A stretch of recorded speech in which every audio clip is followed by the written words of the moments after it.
On March 8, 2014, high above the South China Sea, Malaysia Airlines Flight MH370 was cruising smoothly through the nighttime sky. From the cockpit, the captain issued a perfectly calm, routine sign-off to air traffic control. "Good night, Malaysian 370. Little did anyone know. These ordinary words would become the aircraft's final farewell to the world. Minutes later, this premier Boeing 777, boasting a spotless safety record, had its communication and tracking systems manually deactivated while entering a borderline radar blind spot. On civilian air traffic control screens, the massive aircraft vanished like a ghost, fading into a dead, empty void. Let us roll back the clock to that seemingly ordinary midnight. On the tarmac of Kuala Lumpur International Airport, MH370 sat quietly, awaiting its clearance. The Boeing 777-200ER was an 11-year-old workhorse with a spotless maintenance record, assigned to a routine overnight run to Beijing. Inside the cabin, the lights were dimmed as 227 passengers stowed their bags.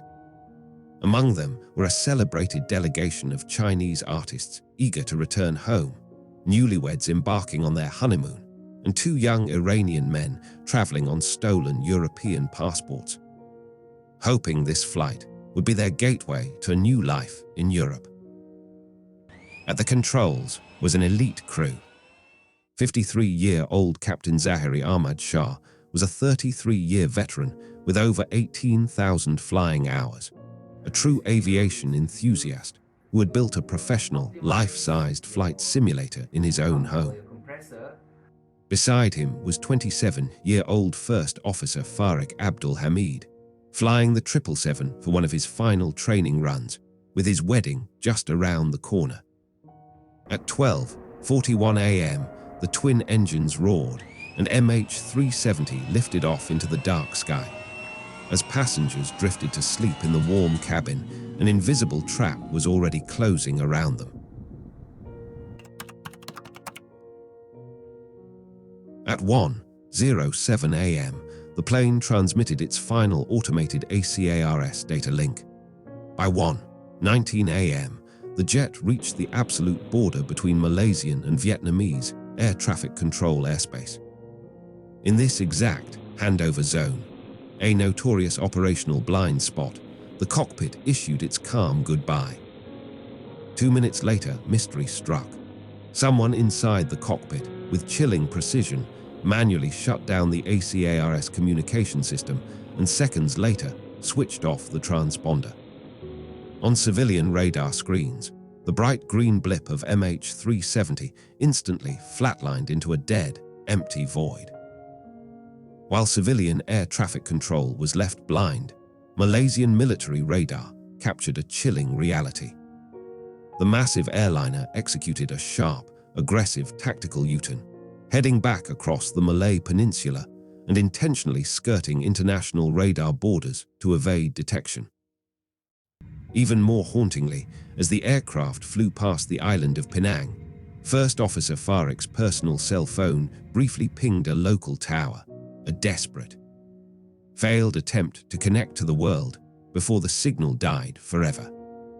Moments later, the ghost plane locked onto autopilot, banking sharply south, speeding toward the bleakest, most uncharted abyss on Earth, the southern Indian Ocean. As dawn broke at Beijing Capital Airport, families staring at the arrival board watched the red word, "delayed," flash, dissolving into pure panic. However, the days that followed turned into a catastrophic bureaucratic circus. Malaysian authorities scrambled, issuing conflicting statements, denying the U-turn, and actively withholding military radar logs. As a result, multinational search fleets spent the critical first week sweeping the South China Sea, the exact opposite direction of the plane's actual flight path. This wall of secrecy and confusion pushed grieving families waiting in Beijing hotels to total psychological collapse. The breakthrough came only when British satellite giant Inmarsat stepped in. They analyzed pings, which were faint, automated hourly handshakes that the aircraft systems continued to exchange with satellites long after going dark. Using complex mathematical calculations of the Doppler effect, they reached a terrifying conclusion. MH370 had kept flying silently through the night for nearly 7 hours after its disappearance. It crossed an entire ocean in the dark, flying until its fuel bladders ran completely dry, its twin engines flamed out, and it plunged into the deep. It is extraordinary that in this day and age, commercial jets do not have a requirement on them to automatically and independently report their speed and position. It can be done for less than $1 per hour. Existing systems that we have are fitted on 10,000 aircraft, another 5,000 of our more advanced aircraft. It could be done in the matter of just the time to mandate it. Governments have got to decide to do it, and regulators have got to get on with it. It's 5 years since the Air France loss. This triggered the most expensive and exhaustive deep-sea manhunt in human history.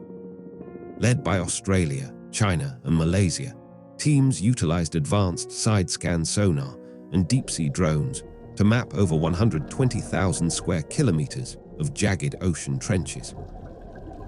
It took over a year and a half before a physical trace appeared. A damaged wing component known as a flaperon washed up on the shores of Reunion Island near Africa. The violent stress fractures on the metal told a grim story. The aircraft's flaps were not deployed for a controlled ditching. It had impacted the freezing ocean at a catastrophic, high-speed velocity.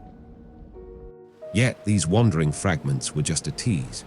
The main fuselage, the 239 souls, and the critical flight recorders remain buried under thousands of meters of crushing, pitch-black water. What happened in those final hours inside the cabin? Did someone intentionally depressurize the aircraft early on, starving the cabin of oxygen and putting all passengers into a permanent sleep within minutes? And behind the deadlocked security door of the cockpit, what kind of darkness was pulling the controls? It remains a secret locked in the deep. The definitive 1,000-page final investigation report ended with a hollow consensus. The aircraft was deliberately flown off course by someone with expert knowledge. But who or why remains a blank page.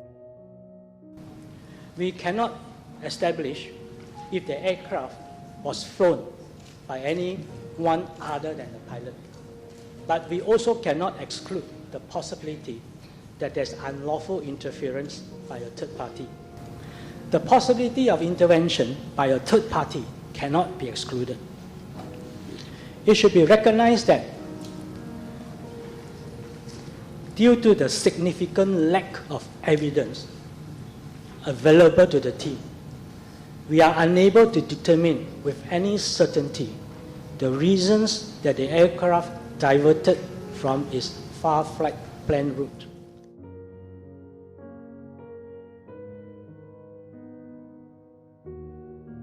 This void birthed chilling theories. The most prominent theory points to Captain Zahiri.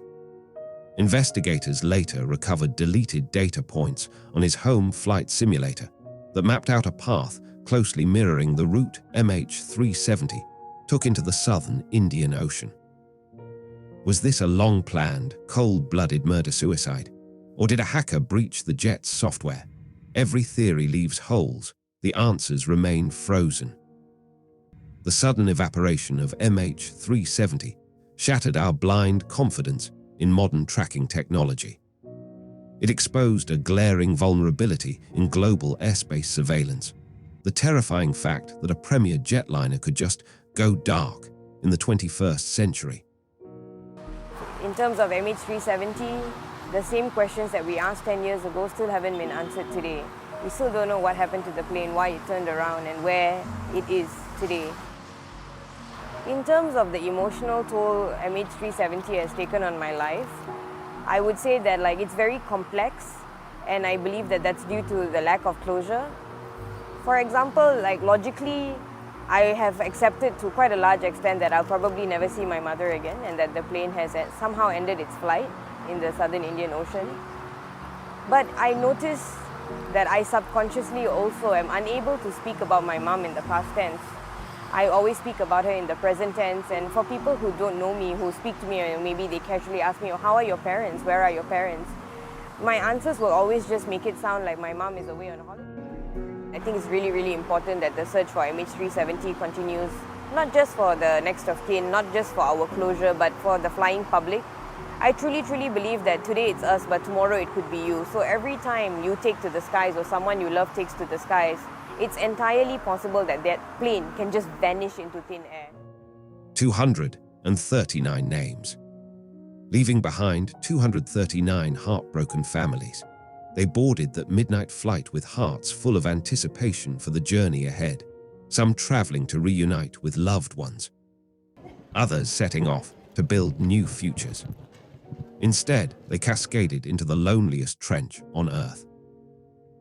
This enduring disappearance presents a heavy, haunting puzzle to our highly developed modern world, proving that even in an era of constant surveillance, a 100-ton steel titan can still vanish without a trace. MH370 is far more than just a missing aircraft. It stands as a profound reminder of the boundaries of our current technology. No matter how advanced our tracking systems become, our understanding remains fragile when facing the vast, uncharted wilderness of the deep. Until the black boxes finally surface and the flight recorders are read, the absolute truth remains asleep in the deep ocean, leaving the families to walk through an endless night of unanswered grief. Some secrets, it seems, are destined to remain locked beneath the waves. Now I'm just thinking, where is the plane? It's either still flying up in the air or, and if it's really, really tragic, then I'm hoping that all of them are asleep so they don't feel any pain,